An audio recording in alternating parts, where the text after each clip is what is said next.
Well, joining us now, a very special guest, Mariam Sulaiman-Khil is a member of Afghanistan's parliament. Thank you, ma'am, very much for being with us.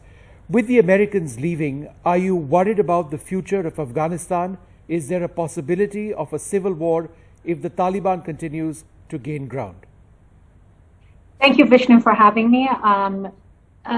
It's a very scary time, just because of what we've seen in the past, what the Taliban have inflicted on our people.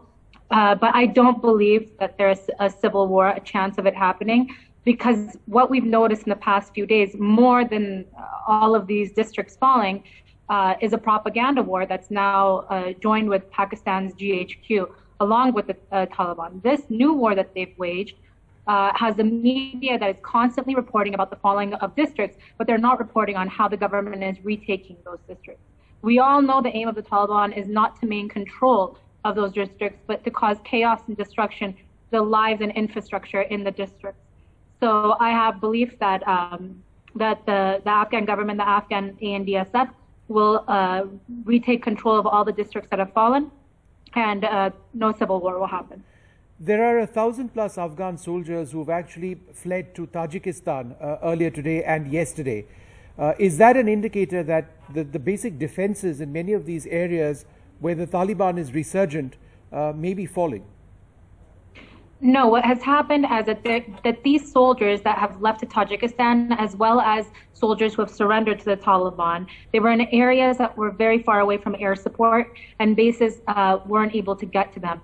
They've fallen, but as of today, we just got report from our NSC that 2,300 of them have rejoined the Afghan army, who've come back to the main capitals of the provinces, and they've started fighting again. So from Tajikistan, as well as soldiers who have surrendered to the Taliban, not surrendered, but they've retreated from the Taliban, they've come back to rejoin the ANDSF. Are you disappointed at the fact that America has quit? I am. I truly am. As a woman, it really breaks my heart to see that America has left us once again, and I hope the world doesn't do the same.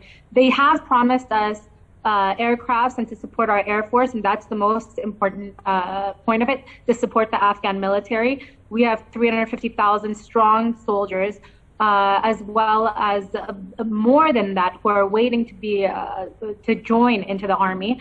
So as long as we have financial, economical support and training support from our allies, I think we will be able to sustain our stance.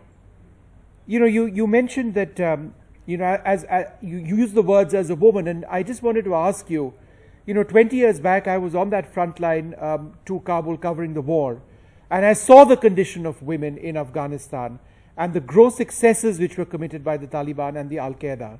And in the last 20 years, that's changed so much. The rights of women have been espoused in your constitution, in your parliament. There are dynamic young women like you as MPs.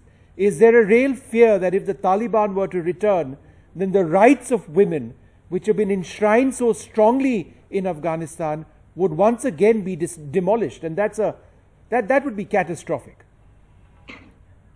Well, the fact that no one is bringing this up in the peace talks, well, first let's start at the point that the Taliban wanted two things. They wanted the American foreign troops to leave, and they wanted their 10,000 prisoners to be released.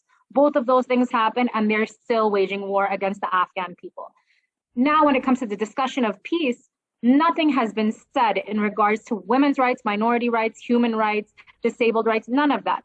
So the only thing I can believe and the only thing I can learn from is that 20 years ago, they wouldn't allow a little girl after the age of 8 to go to school. They weren't allowing women who had master's degrees and PhDs to work anymore. They'd give them a small stipend to stay at home and not to come out again.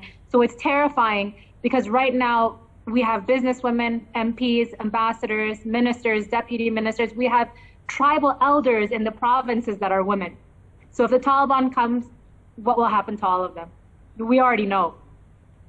That's just a frightening thought. One final question. What expectations do you have of India in a situation like this? We've been friends for decades, extremely close friends. I think this is the time for India to step up and support Afghanistan's ANDSF for the region, for the world. if we fall back into the Taliban's hands, it's not just a danger for Afghan women, Afghan people, but it's a danger for the entire world. The 40 plus terrorist organizations in Pakistan will gain more motivation, and this will be a breeding pool for more terrorism. All right, Mariam Sulaiman-Kil, thank you very much for speaking to us. We Thank promise you. we will speak to you more, and that we remain very close friends of Afghanistan, certainly in this country, and we hope Thank for you, peace brother. in Afghanistan. Thank you very much indeed for joining us. We'll take a short break. More coming up.